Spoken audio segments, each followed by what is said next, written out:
এই ছবি দেখেছিল রাজ্যবাসী ২১ বিধানসভা নির্বাচনের পর। ফলাফল প্রকাশের পরপরই পশ্চিমবঙ্গের বিভিন্ন জেলায় ব্যাপক রাজনৈতিক সংঘর্ষ ছড়িয়ে পড়েছিল। তৎকালীন সময় বিরোধী দল বিজেপির পক্ষ থেকে অভিযোগ করা হয়েছিল যে তাদের কর্মী সমর্থকদের ওপর পরিকল্পিত হামলা, ঘরবাড়ি ভাঙচুর এবং খুন করা হয়েছে। মামলা দায়ের হয়েছিল আদালতে। ঠিক ৫ বছর পর ২০২৬-এ আরও একটি নির্বাচন হয়েছে বঙ্গে, কিন্তু বিক্ষিপ্ত ঘটনা ছাড়া তেমন অভিযোগ সামনে আসেনি। সে বিক্ষিপ্ত কিছু ঘটনাকেই তুরুপের তাস ভেবে নিয়ে বর্তমানে রাজ্য বিরোধী দল তৃণমূল সরব হয়েছে। বৃহস্পতিবার হাইকোর্টের দরবার করতে দেখা গিয়েছে তৃণমূল সুপ্রিমো মমতা বন্দ্যোপাধ্যায়কে। শুক্রে সেই ইস্যুকে হাতিয়ার করল বিরোধী দল তৃণমূল। অভিযোগ দিয়ে উত্তাপ বাড়ল বিধানসভার অধিবেশনে। রাজ্যের বিরোধী দলনেতা শোভনদেব চট্টোপাধ্যায়কে বলতে শোনা যায়, বিজেপি স্লোগান তুলেছিল নির্বাচনের পর, ভয় নয় ভরসা থাকবে, আশ্বস্ত হয়েছিলাম, কিন্তু এখন দেখা যাচ্ছে ভোট পরবর্তী হিংসা চলছে। ভরসা নেই, তবে ভয় ৪ গুণ বেড়ে গেছে। মুখ্যমন্ত্রীর কাছে অনুরোধ, কথা দিয়েছিলেন ভয় নয় ভরসা থাকবে, তবে সেই ব্যবস্থা করুন। বলা হয়েছিল ভয় চলে যাবে, ভরসা আসবে। আজকে ভরসা নেই, কিন্তু ভয় ৪ গুণ বেড়ে গেছে। বহু মানুষ ঘর ছাড়া হয়ে আছে। আজকে আমি মুখ্যমন্ত্রীর কাছে অনুরোধ করব এবং স্পিকারের মাধ্যমে সবাইকে কাছে অনুরোধ করব, যখন কথা দিয়েছিলেন ভয় নয় ভরসা, আজকে আপনারা সেই ব্যবস্থা করুন যাতে করে ভরসা ফিরে আসে, মানুষ তার নিজের বাড়িতে ফিরতে পারে। এই গণতান্ত্রিক ব্যবস্থাকে বিভিন্ন পর্যায়ে এসআইআর থেকে শুরু করে কাউন্টিং পর্যন্ত যেভাবে গণতান্ত্রিক ব্যবস্থাকে ভেঙে ফেলে আমরা যেন মনে হচ্ছে কোথাও এক স্বৈরাচারের পদধ্বনি শুনতে পাচ্ছি। পাল্টা শর্ত সাপেক্ষে জবাব দিয়েছেন মুখ্যমন্ত্রী শুভেন্দু অধিকারী। তিনি বলেছেন, ঘর ছাড়া কেউ আছে বলে জানা নেই। যদি কেউ ঘর ছাড়া থাকে তাহলে তালিকা চাইলেন মুখ্যমন্ত্রী। বললেন, ডিজিকে জানান, যদি সেই তালিকায় থাকা ব্যক্তি ২০২১-এর ভোট পরবর্তী হিংসায় যে ১২,৫০০ এফআইআর হয়েছিল তাতে যদি জড়িত না থাকে, তাদের সসম্মানে স্থানীয় বিজেপি বিধায়ক ও এসপি গিয়ে বাড়িতে পৌঁছে দেবে। না হলে স্পষ্ট জানিয়ে দিলেন তাদের জেলে যেতে হবে। মুখ্যমন্ত্রীর কাছে, সরকারের কাছে আবেদন করেছেন ঘর ছাড়াদের বাড়িতে ঢোকাতে হবে। আমার তো ঘর ছাড়া কেউ আছে বলে জানা নেই।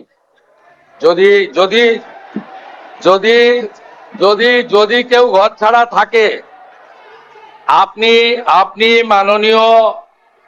মাননীয় ডিজিপির কাছে তালিকা দেবেন, কিন্তু শর্ত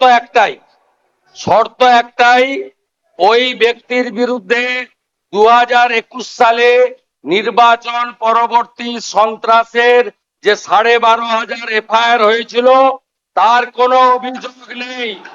তার মধ্যে যদি সম্মানীয় রাজনৈতিক ব্যক্তিত্ব থাকে যাদের বিরুদ্ধে ২০২১-এর পোস্টপোল ভায়োলেন্সের অভিযোগ নেই, তাকে সসম্মানে এলাকার বিজেপির বিধায়ক এবং এসপি গিয়ে বাড়িতে ঢুকিয়ে দিয়ে আসবে। আর যদি ২০২১-এর পোস্টপোল ভায়োলেন্সের অভিযোগ থাকে, তাকে সরাসরি জেলে যেতে হবে। ভোট পরবর্তী হিংসার কথা মনে করে বিধানসভায় আবেগতাড়িত হয়ে পড়েন বিজেপি বিধায়ক তাপস রায়। জবাবে সুর চড়ান তিনি, বলেন, ভোট পরবর্তী হিংসার কথা তৃণমূলের মুখে মানায় না।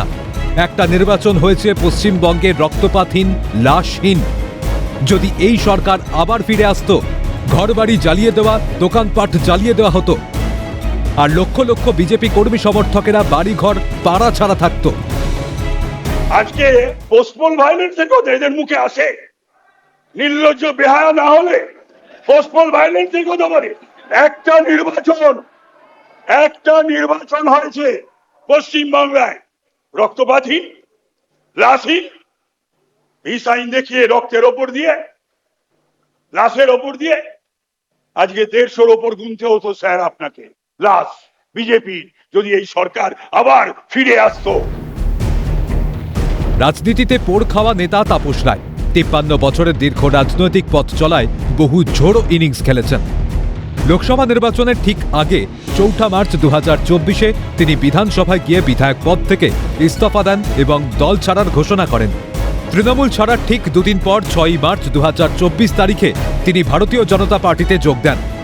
এদিন তাপস রায়ের বক্তব্যের পর কার্যত মনে হচ্ছে তৃণমূল সংস্কৃতি কালচারের সঙ্গে ঠিক খাপ খাইয়ে দিতে পারেননি তিনি। তবে কি সেই কারণেই পুরনো দলে না থাকার সিদ্ধান্ত নিয়েছিলেন তাপস রায়? অন্যদিকে তাপস রায়ের বক্তব্যকে বিরোধী দলের হয়েও সমর্থন জানান আইএসএফ বিধায়ক নওশাদ সিদ্দিকী।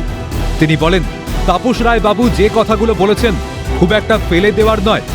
2021 সালে নির্বাচন হওয়ার পরে 6টা মাস এমন দিন পার করেছি, আমার মনে হচ্ছিল যে আমি ইস্তফা দিয়ে দিই, অন্তত আমার ছেলেগুলোর ওপর অত্যাচার যদি বন্ধ হয়। তাপস রায় বাবু যে কথাগুলো বলছেন খুব একটা ফেলে দেওয়ার নয়। আমি আমি আমি আমি বলবো, আমি 2021 সালে নির্বাচন হওয়ার পরে 6টা মাস এমন দিন পার করেছি, আমার মনে হচ্ছিল যে আমি ইস্তফা দিয়ে দিই, অন্তত আমার ছেলেগুলোর উপর অত্যাচার যদি বন্ধ হয়। এই সময়ে ফিল করেছি, পার করেছি।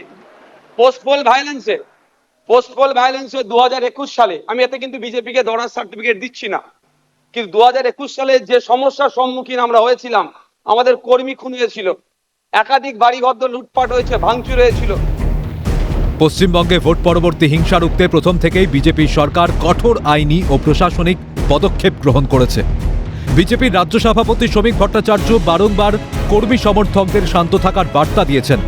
সরকার গঠনের পরপরই আইন শৃঙ্খলা বজায় রাখতে একাধিক পদক্ষেপ নেওয়া হয়েছে, কিন্তু বিক্ষিপ্ত কিছু ঘটনা ঘটেছে। তবে একাধিক ক্ষেত্রেই বিজেপির ঝান্ডা নিয়ে তৃণমূলের তাণ্ডবের অভিযোগ সামনে এসেছে। প্রশ্ন, তাহলে কি সেই জায়গায় দাঁড়িয়ে বর্তমান বিরোধী দলের মুখে কি সত্যিই মানায় ভোট পরবর্তী হিংসার কথা? 2021-এ যে ছবি দেখেছে বাংলা, তা কি তৃণমূল নেতারা ভুলে গেছেন? ক্যামেরায় জ্যাকি সিং এর সঙ্গে সুদীপ্ত পালের রিপোর্ট, ক্যালকাটা নিউজ।